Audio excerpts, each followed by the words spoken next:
Nós finalizamos o capítulo 14 do livro. O capítulo 14 era aquele que falava sobre os motores de busca, né, os algoritmos do Google, Yahoo, Bing, né? E nós finalizamos esse capítulo comentando sobre o terror que tinha ficado aí pros motores de busca em relação aos próprios, assim, as pessoas que estavam fazendo páginas da web tentando passar a perna no próprio algoritmo do motor de busca. É, e aí, bem no finalzinho, né, da aula, a gente falou que os motores de busca conseguiram reverter essa situação, né? O que era um pesadelo para eles acabou virando assim a principal fonte de lucro, né? Porque foi no momento em que eles implantaram ali a publicidade, né, nas buscas web.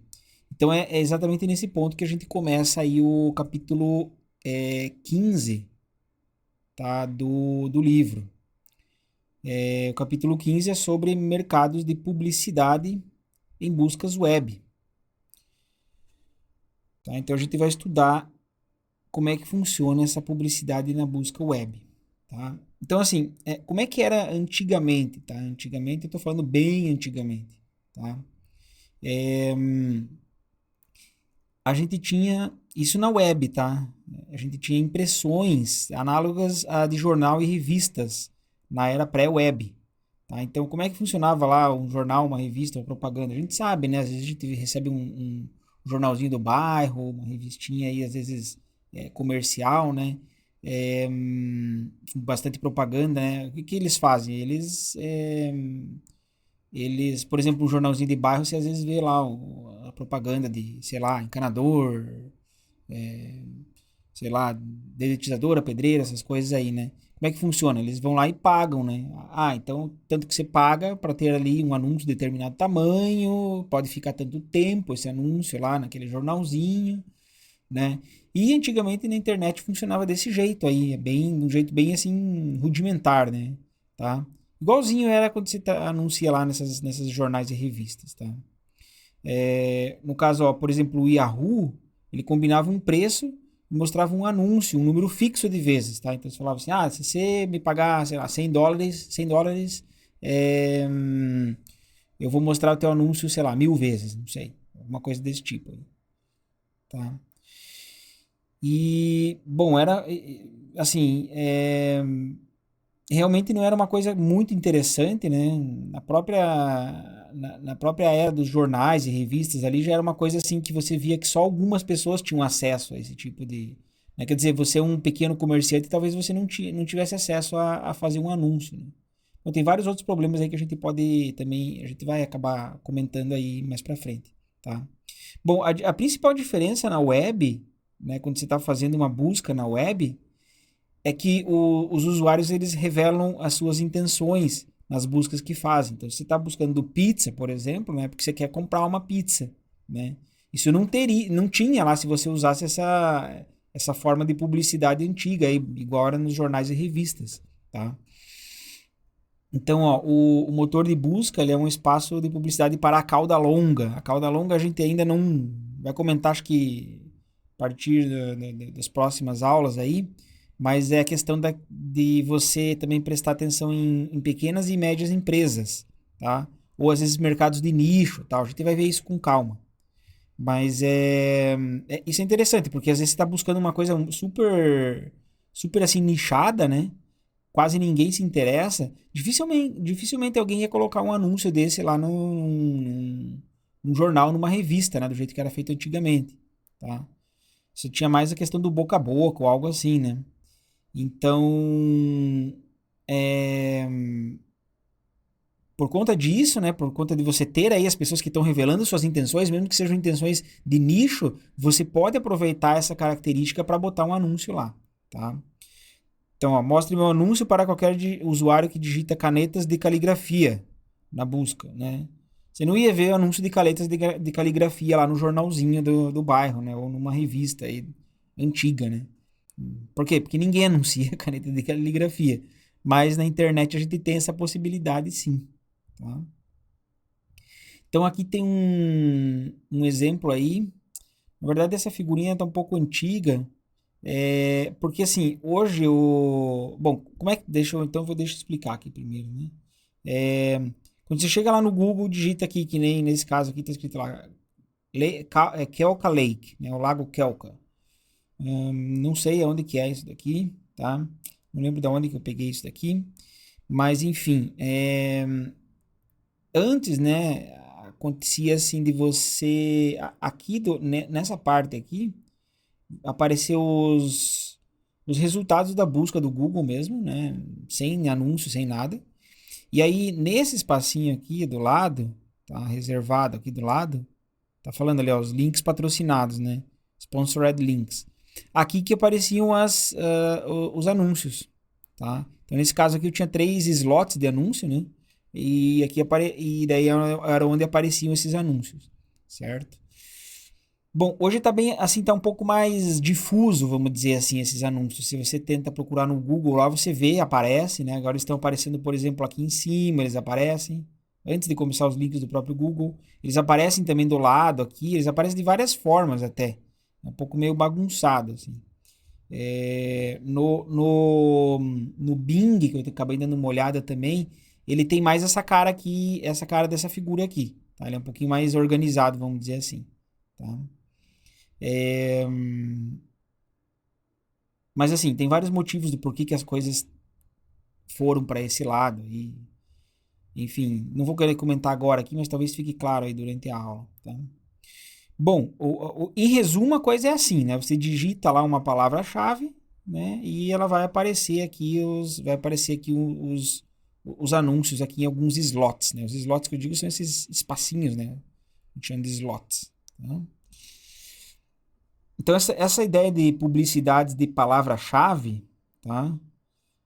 Foi lançada por essa empresa que chamava-se Overture, dela foi adquirida pela Yahoo, tá? É, antes do Yahoo lá mudar daí, né? Porque antes era, como eu falei antes ali, o Yahoo usava aquela forma antiga lá de fazer propaganda.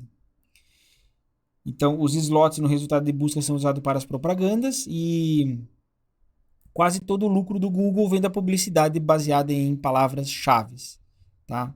Eu acho que eu citei aí algum número para vocês aí em alguns vídeos anteriores, mas eu dei uma olhada lá, parece que está em 96% do lucro do Google é, está relacionado com essa publicidade nas palavras-chave, tá?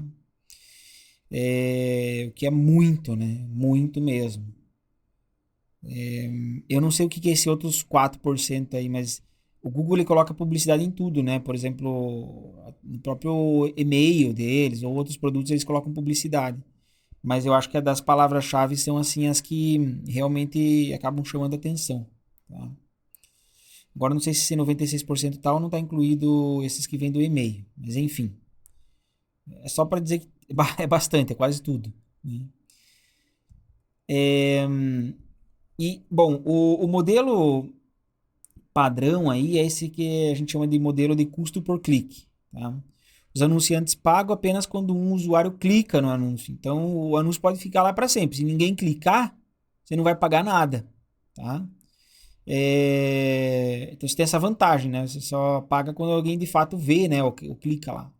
Isso é legal. Clicar em um anúncio representa um indicativo de intenção mais forte do que simplesmente fazer uma busca. Quer dizer, se você faz uma busca e depois clica no anúncio, é porque parece que você está, né, querendo, né? Então, de fato, assim, a gente vai até comentar daqui a pouco ali, tem, assim, muito sobre, por exemplo, estatísticas ali que eles fazem, isso depende muito das palavras-chave, depende de um monte de coisa, claro, mas, assim, em relação a quantos cliques daqueles realmente se convertem para compras no teu site ou algo assim, tá? Então, dá para se medir isso daí, esse indicativo de intenção não é uma coisa assim tão abstrata, tão do nada, né? Existem formas de você medir e tirar bons números, boas estatísticas aí, tá? Aqui só para dar alguns exemplos, tá? Isso daqui tá bem defasado, tá? Mas talvez não tenha mudado muito, talvez questão de, não sei, de inflação, não sei, né? Inflação de dólar, mas talvez porque a coisa muda mesmo, o mercado muda, né? Mas olha só, Quando eu peguei esses dados aí, a gente tinha assim, caneta de caligrafia diz que o custo médio era de US$ 1,70 por clique, tá? Que é um custo relativamente alto até, se você parar para pensar, né? Mas talvez porque quem esteja procurando caneta de caligrafia realmente seja um usuário que está afim de buscar isso para comprar, tá? E aí o anúncio tinha esse preço aí. O anúncio que estava lá posicionado no slot mais acima tinha esse preço aí, né? Cada vez que alguém clicasse naquele anúncio, o cara da empresa de canetas de caligrafia tinha que pagar US$ 1,70. Tá? Se você digitasse canetas de caligrafia, tá? Ou seja, com um errinho de digitação, né, você pagava menos, né, 60 centavos de dólar por clique, tá? Aqui eu acabei fazendo uma tradução, né? Não sei se o erro é mesmo na falta do R aqui em inglês, mas enfim, talvez fosse, né? Caligrafia, calligraphy, não sei como é que. Talvez fosse no R mesmo. Mas enfim, eu traduzi aqui, acabei traduzindo, né? E aí tem coisas assim absurdas do tipo refinanciamento hipotecário ou mesotelioma, que tem o custo de US$ 50 por clique. Aproximadamente US$ 50 por clique. Tá? Então, de novo, peguei coisas. Aí é refinanciamento hipotecário, né? Nenhuma coisa que brasileiro fala muito assim. É, como eu falei, eu peguei esses termos aí, essas palavras-chave eram em inglês. Só traduzi aqui para nossa aula. Mas a gente sabe que lá nos Estados Unidos o pessoal sempre tem essa questão da hipoteca que eles pagam lá, né, da casa, hipoteca, daí refinanciar, fazer um refinanciamento da hipoteca, então deve ser uma coisa que a pessoa está realmente em dívidas ou coisa assim. Então, para refinanciar isso daí, a empresa deve ganhar bastante. A empresa que faz o refinanciamento deve ganhar bastante, né? Então acaba que para concorrer lá, pra você chegar no primeiro slot lá, você vai ter que pagar US$ 50 por clique. E também tem isso daqui, ó, mesotelioma. Mesotelioma, né? Uma palavra esquisita aí, mas isso daí na verdade é um tipo de câncer.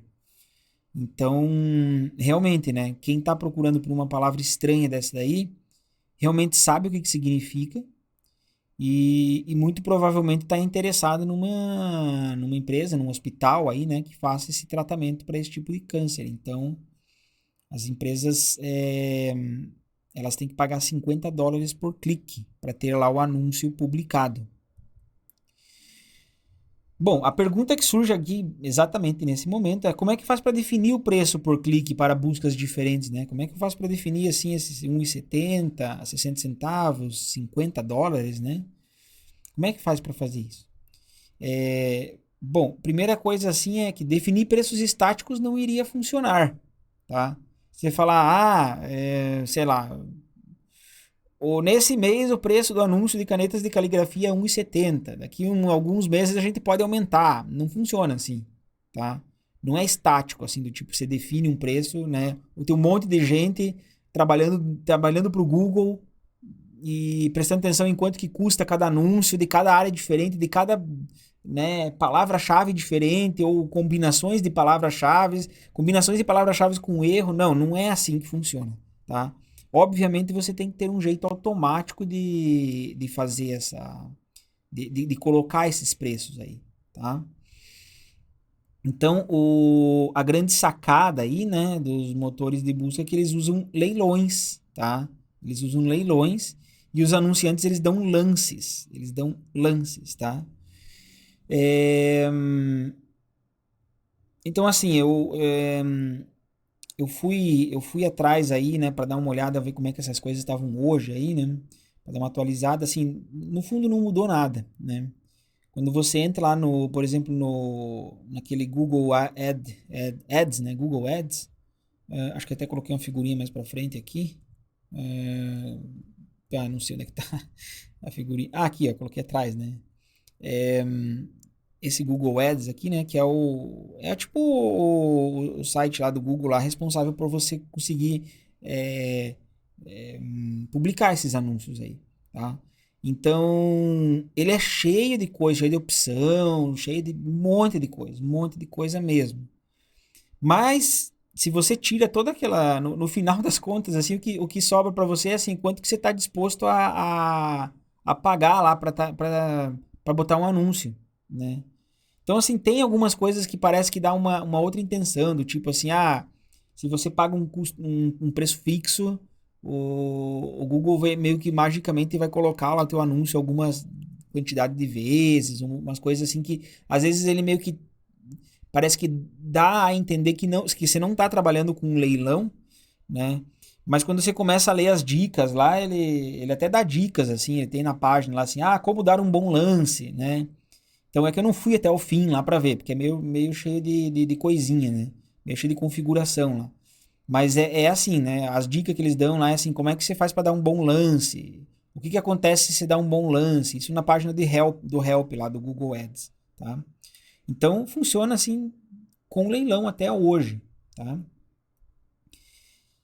Não teria outra forma, na verdade, se a gente parar para pensar, não é difícil ter outra forma de funcionar assim, né? Tem que ser no quem dá mais, né? Senão a gente volta a ter essa questão de preços estáticos aqui, tá?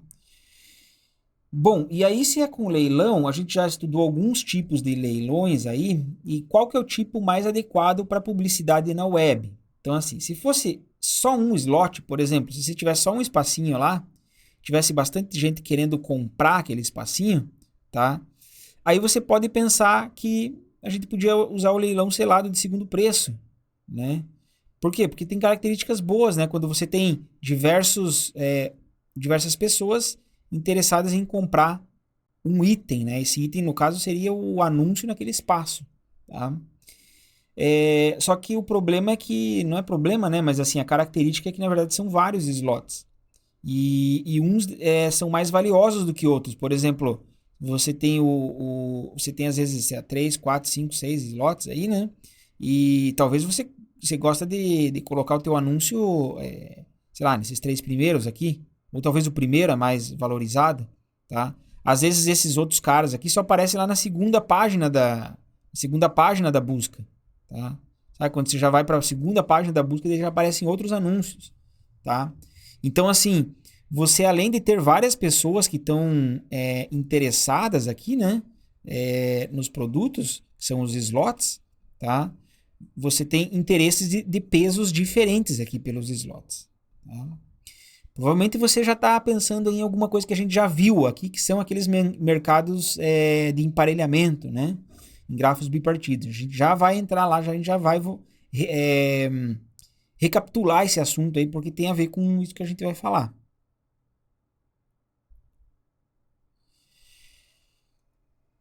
Então, assim, como é que eu faço para projetar esse leilão aí que eu tenho diversos itens, né, que são os slots que eu estou vendendo? Né? Então, se o motor de busca sabe os valores por clique dos anunciantes, né? O que é valor por clique? O valor que... Lembra que a gente tinha lá nos leilões, assim, né? Por exemplo, a gente estava vendendo, assim, um item e tinha lá, sei lá, 3 carinhas interessados. Cada um desses carinhas tinha uma valoração, né? Que a gente falava pelo item, tá? Por exemplo, 10, 7 e 6, tá? Da mesma forma aqui, a gente pode ter esses valores por clique, tá? Do anunciante. Então, quanto que cada anunciante está disposto a pagar por um clique que derem lá no anúncio, tá? Então, eu até dei a dica ali que a gente pode modelar isso usando um mercado de emparelhamento, né? Temos vários slots, várias pessoas aqui interessadas, talvez daí você tem que ter outras valorações aqui também, né? Enfim, tem outros valores aqui, né? E aí você pode usar o mercado de emparelhamento, tá? E tudo que a gente viu lá naquelas aulas, tá? Só que assim, isso você tem que... Isso daí funcionaria exatamente se essa condição fosse satisfeita, se o motor de busca sabe o valor por clique dos anunciantes. A grande questão aqui é que o Google lá, ele não sabe, né? Ele não sabe qual que são os valores aqui, tá? Ele não sabe quanto que os carinhas aqui estão dispostos a pagar por cada slot, tá? Então, na prática, o motor de busca não sabe os valores por clique dos anunciantes. Não sabe, tá? Então, neste caso, o que a gente vai precisar fazer? A gente precisa fazer um leilão que encorajem lances verdadeiros, tá? Ou seja, encorajar um anunciante a dar o lance igual à sua valoração, né? Lembra quando a gente começou a falar de leilões, tá? Que a gente tinha essa questão aí, né? O leilão de segundo preço ele era legal porque tinha um teorema lá que dizia assim que a melhor estratégia lá era você dar o lance que você vai dar exatamente igual à tua valoração, né? Porque você acabava pagando a valor, se você ganhasse, você acabava pagando o segundo maior preço, né? Tá? Então você estava meio que disposto, encorajado a dar lance alto, tá? Então é isso que a gente gostaria, né? A gente precisaria de um leilão, de um outro tipo de leilão aí que encoraje eles a dar lances verdadeiros ou, né, tipo assim, aguente as consequências dos lances mentirosos, né? O que, que acontece quando as pessoas dão lances mentirosos? Elas acabam dando lances bem abaixo do que elas realmente gostariam. A gente já comentou lá isso, né? É, quando a gente falou de leilão, tá? Então, assim, o mercado de emparelhamentos, só ele não é suficiente, porque o mercado de emparelhamento ele tem que funcionar quando os anunciantes aqui sabem esses valores aqui, tá?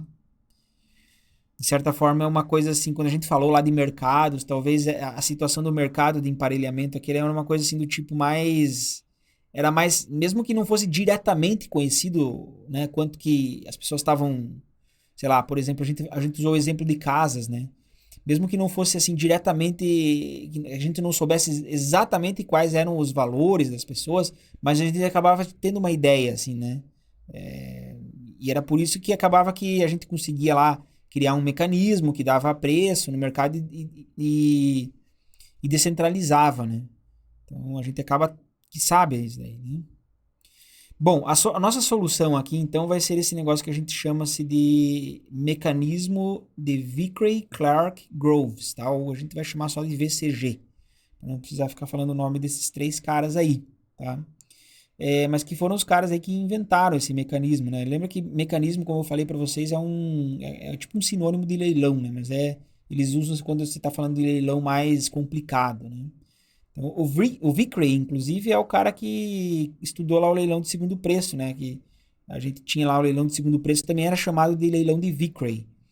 Mas agora, para esse mecanismo aí, a gente precisou de três caras aí, o VCG, o Vickrey, o Clark e o Groves, tá? Então, assim, só vou falar agora, a gente ainda vai discutir bastante coisa para depois explicar como é que funciona esse mecanismo do VCG, tá? Mas o que, que acontece? Que eu estou só falando por cima, então. Né? Ele vai definir preços em mercados de emparelhamento. Então, assim, os mercados são mercados de emparelhamento, tá? Você tem itens vendendo aqui, que são os slots, e você tem pessoas interessadas nesses slots aqui, tá?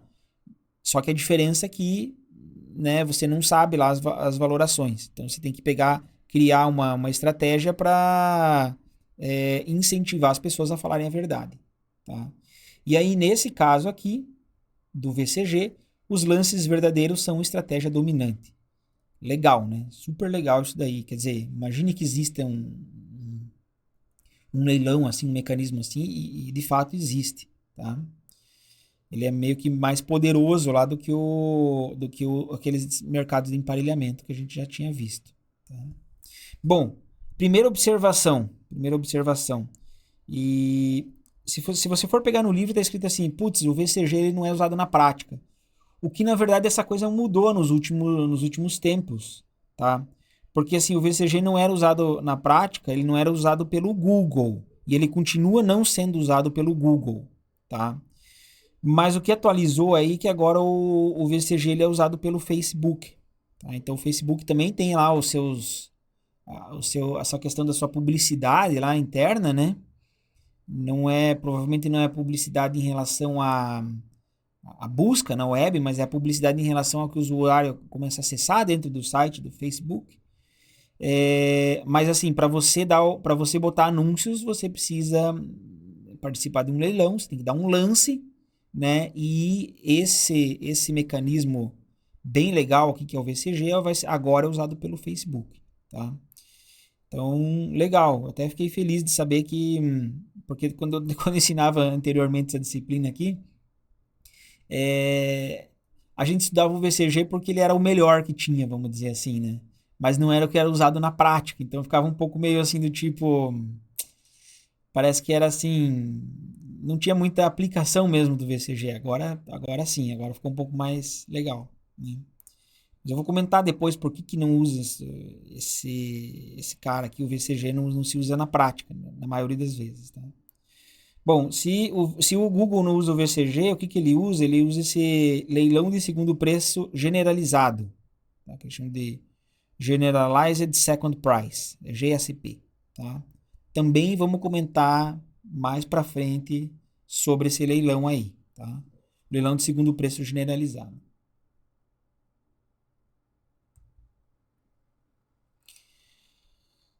Então, assim, como é que faz para a gente primeiro, assim, transformar essa situação de publicidade web em um mercado de emparelhamento, tá? A gente só comentou por cima, né? Olhou que, a gente falou que, de um lado estão os slots e do outro lado estão as pessoas que estão querendo anunciar, mas a gente não entrou nos detalhes. E assim, a gente já parece que é um mercado de emparelhamento, mas a gente não entrou nos detalhes. Então, o que eu quero fazer aqui é justamente fazer essa tradução. Publicidade na web transformada em mercado de emparelhamento, tá? Então, assim, vamos ver quais são as características aí da situação da publicidade da web. Então, do lado do motor de busca, você tem o quê? Você está vendendo slots disponíveis, certo? Então, você tem itens que você está vendendo, tá? Cada slot tem uma taxa de clique. Então, você tem esses slots, tá? E você tem uma taxa de clique. Por exemplo, sei lá, você tem aqui 3 cliques por hora, aqui você tem 2 cliques por hora, aqui você tem 1 clique por hora, sei lá. Geralmente as pessoas têm essa tendência, clicar 3 vezes mais no primeiro slot do que no último slot, por exemplo, tá? Tem essa taxa de cliques aqui por slot. E aí tem algumas suposições que a gente vai fazer aqui sobre as taxas de clique. De novo, aquele tipo de suposição para a gente simplificar a situação, porque senão a gente não chega a lugar nenhum, né? Mas o mundo real é muito mais complexo do que isso. Então, a primeira suposição é a seguinte: os anunciantes sabem as taxas de clique, tá? Então, os anunciantes, esses carinhas aqui que estão querendo anunciar, eles sabem esses números aqui da taxa de clique, tá? Então, supor isso não é um grande problema, pois a gente tem várias ferramentas para medir isso, né? Não a gente, mas inclusive o próprio Google, ele disponibiliza esse tipo de ferramenta, tá? Ó.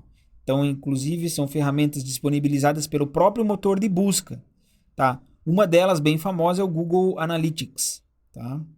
Então, eles fazem isso justamente porque eles querem deixar tudo meio teoricamente transparente, né, para o usuário, para ele ter essa, mais ou menos conseguir visualizar o que está acontecendo ali e de fato investir dinheiro no Google, né? Então eles disponibilizam esse tipo de ferramenta aí para você, tá?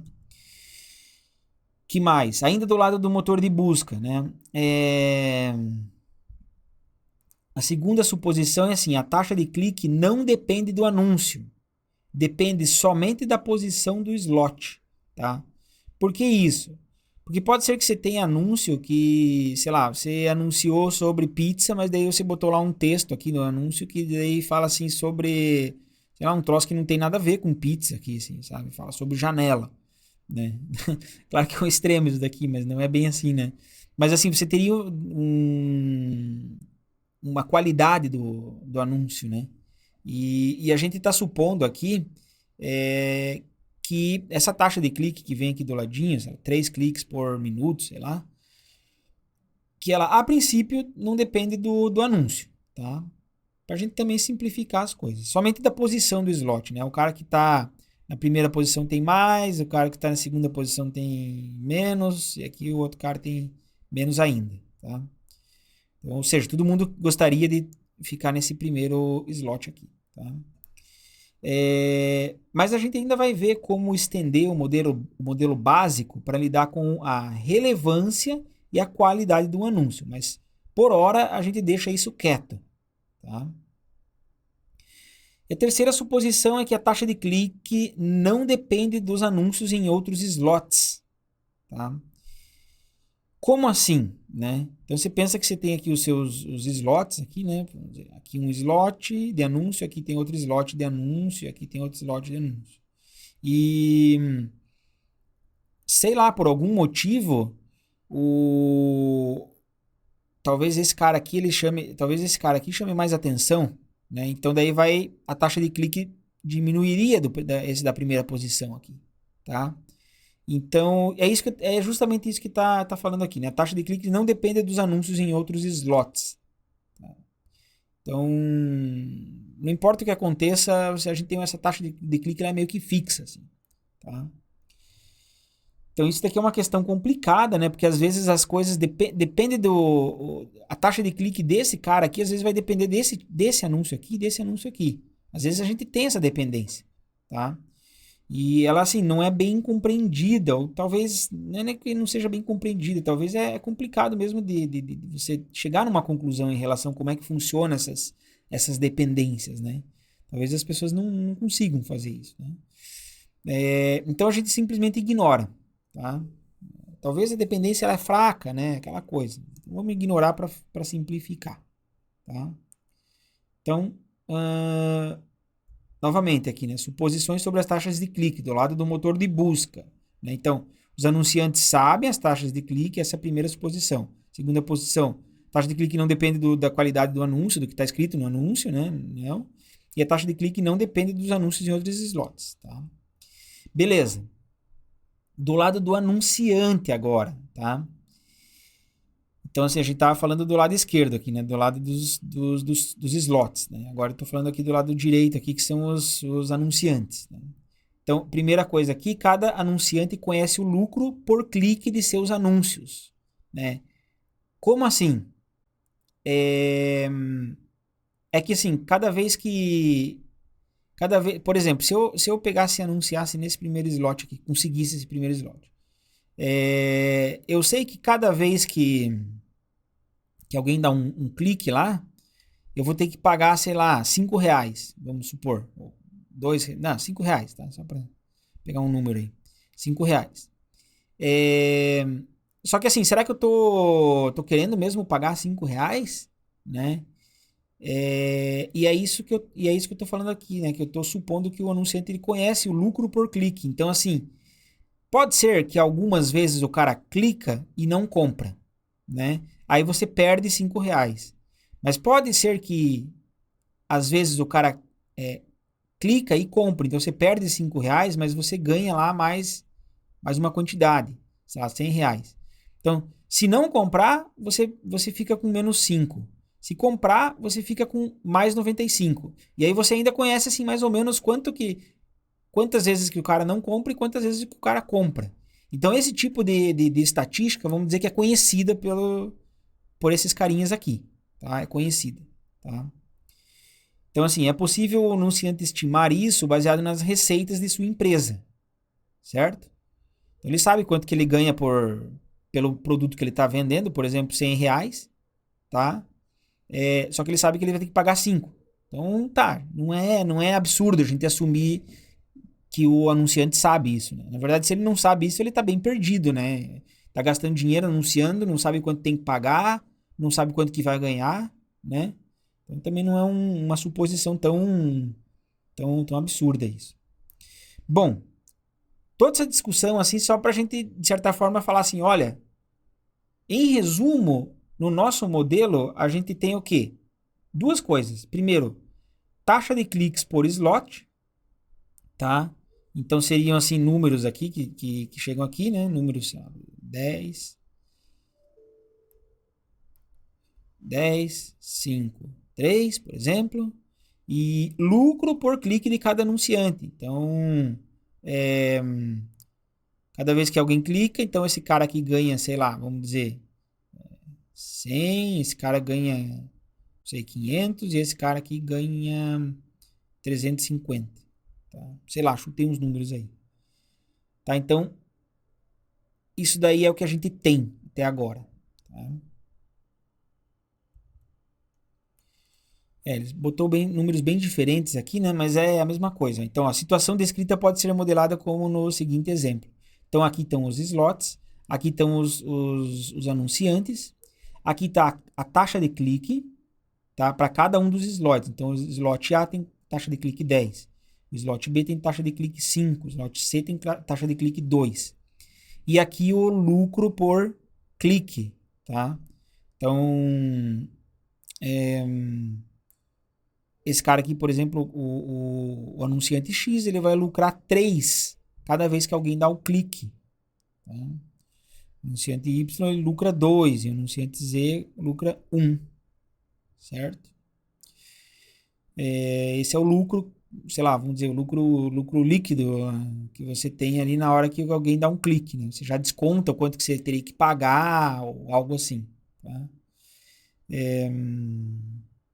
Ou, na verdade, talvez você nem desconte o que você tem que pagar pelo clique, mas sim mais por aquela questão de qual que é a taxa de cliques que se revertem em compras, né? E qual a taxa de cliques que não se revertem em compras. Daí você, fazendo essa estatística, você chega num valor disso daqui, tá?